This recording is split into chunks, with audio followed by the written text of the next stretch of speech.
Sir, body को suitcase में डाल के डंप किया गया। सर देखने से तो आदमी लगता है, लेकिन इसने साड़ी पहन रखी है। हो सकता है ये कोई आदमी हो या फिर कोई किन्नर।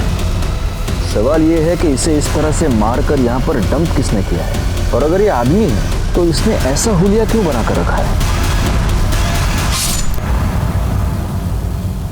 आदमी वक्त के हाथों मजबूर होकर अपने आप को बदलता है, लेकिन कभी कभी वो इतना बदल जाता है कि उसकी पहचान उससे छिन जाती है।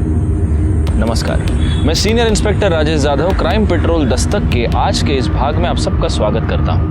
आज मैं आपको उस केस के बारे में बताने जा रहा हूँ जो पिछले साल मेरे पास आया था जब मैं मुंबई के चारकोप पुलिस स्टेशन में पोस्टेड था। इस केस में भी इस माया नगरी ने एक आदमी को इतना परेशान कर दिया कि सबसे पहले उसकी किस्मत, फिर उसके अपने और उसकी जान तक उससे छीन ली। क्या करते हो दादा, इतना काम किया आपके साथ, एक बार डायरेक्टर सर से मिलने दो ना, काम की बहुत जरूरत है। रमेश तुझे समझता नहीं है, अरे ऐसे नहीं मिल सकते। 2 मिनट बस, 2 मिनट। अरे दादा उसका ड्रेस लेके जाओ ना। चलो यहाँ से चलो। ये हाथ कैसे लगाया? हाँ? जब काम था ये आगे पीछे भागता था, अब धक्का मारता है। रमेश गुंडागर्दी मत कर, जा यहाँ से। हाँ जा रहा। आज काम नहीं है ना, अपना टाइम भी आएगा, देखना, सबको देखेगा मैं। बाप रे बाप, कितना गुस्सा। और नहीं तो क्या, ये अपनी इंडस्ट्री है, इनके साथ इतना काम किया मैंने, आज काम नहीं तो रंग दिखा रहे साले। चाय पिएगा? ये ले।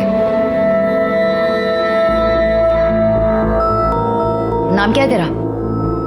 रमेश। तेरा? नाज। देख, ज्यादा टेंशन नहीं लेने का, इस इंडस्ट्री में कभी काम है तो कभी नहीं है। एक्टिंग मेरा पैशन है, सब कुछ छूट गया इसके चक्कर में। अपना नंबर दे, कहीं भी कुछ होएगा तो मैं तेरे को बताऊं, पक्का। ये कौन? पूनम है। एकदम हीरो लग रहे हो। हाँ, तुझे तो मैं हमेशा हीरो लगता हूँ। अरे फोन है। हाँ नाज बोल। अच्छा सुन, तेरे को ना एक एड्रेस भेज रही हूँ, कल 3 बजे ऑडिशन पे पहुंच जाना और अच्छे से करना। हाँ थैंक्स नाज। हाँ सुन ना नाज, मैं बाद में फोन करता हूँ। हाँ चल भाई, ऑल द बेस्ट। ठीक है, ओके थैंक्स। खुशी तो देखो, नाज का फोन आते ही। मुझे शैतान, क्या बोला तुम? हम लोग बाजार से इतने सारे कपड़े लाएंगे रानी के लिए, है ना? अरे भूख लगी, भूख। नहीं।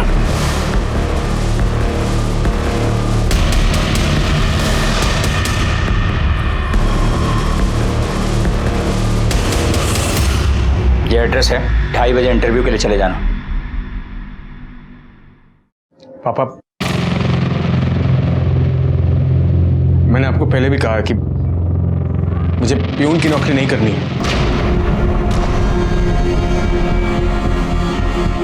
प्यून की नौकरी नहीं करनी है तो क्या करना है? मैं एक्टर बनना चाहता हूँ। एक्टिंग करेगा? मिल रही है तुझे एक्टिंग? अरे समझाओ अपने लाडले को, सपनों के घोड़े दौड़ाना बंद करे, जो मिल रहा है वो चुपचाप करे। बाप हूं मैं इसका, बैल नहीं हूं, कमा कमा के खिलाता रहूंगा।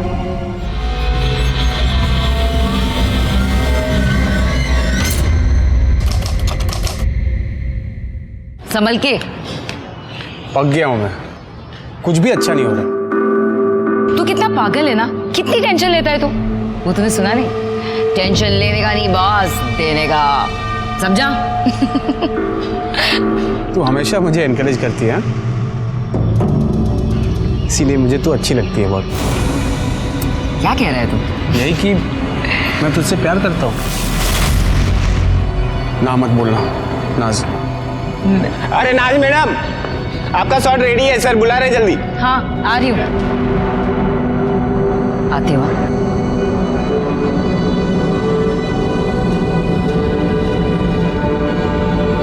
सुन, तूने आज तक इस सीरियल की शूटिंग से बाहर से देखी है, आज अंदर से दिखाती हूँ।